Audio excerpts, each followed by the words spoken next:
않을 것만 같았던 폭염이 드디어 제 힘을 다한 것 같습니다. 이제는 밤에는 물론이고 한낮의 기온도 많이 낮아졌는데요. 예보관님, 이제 더 이상 더위를 피해서 멀리까지 안 가도 되겠죠?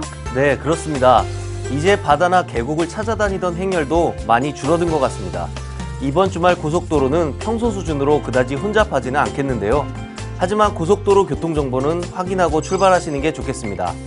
먼저 토요일은 지방 방향으로 오전 8시경 정체가 시작돼서 12시에 최대를 보이고 저녁 무렵 해소가 될 것으로 보입니다. 노선별로 살펴보겠습니다. 경부선은 최대 정체 시 기흥에서 오산, 안성과 천안 부근이 가장 혼잡할 것으로 예상됩니다.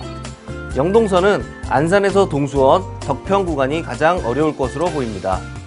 서해안선의 경우에는 매송과 화성휴게소 부근, 서평택 분기점에서 서해대교 구간에서 가장 어려울 것으로 전망됩니다. 아무래도 정체가 심해지는 정오는 그래도 피하시는 게 좋겠는데요. 토요일 지방 방향 최대 소요 시간은요. 서울에서 강릉까지 4시간, 서울에서 부산은 5시간 20분 정도입니다. 그럼 돌아오는 길도 비슷할까요?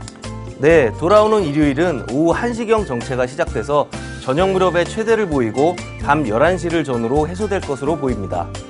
먼저 경부선을 보시면 최대 정체 시 천안에서 안성 분기점, 오산에서 동탄 구간이 가장 힘들 것 같고요. 영동선의 경우에는 강천터널에서 이천, 신갈에서 반월터널 구간이 어렵겠습니다. 마지막으로 서해안선은 해미에서 서산, 당진에서 서평택 구간에서 길게 정체가 이어질 것으로 보입니다. 네, 일요일 돌아오는 길도 토요일과 비슷하게 많이 막히지는 않겠습니다. 대전에서 출발하신다면 2시간 50분, 광주에서 서울은 4시간 10분 정도 걸리겠습니다. 교통사고로 큰 부상을 당했을 때 가장 중요한 게 뭘까요? 바로 환자의 신속한 이송입니다. 고속도로에서 사고가 났을 때 초각을 다투는 중증 외상 환자들은 이렇게 헬기로 이동하는 게 가장 좋은데요. 그동안은 복잡한 절차 때문에 이렇게 응급구조하는 데 어려움을 겪었습니다. 그러다 보니까 고속도로에서 사고를 당한 응급 환자들의 사망률이 선진국과 무려 20% 이상 차이를 보였는데요. 하지만 이제 도로공사 직원이 직접 119 헬기를 호출할 수 있도록 구조 시스템이 간소화됐습니다. 헬기를 이용한 빠른 이송은 아무래도 중증 외상 환자들의 생명을 구하는 데 많은 도움이 될 것 같은데요. 앞으로도 사망자가 없는 안전한 고속도로가 됐으면 좋겠습니다.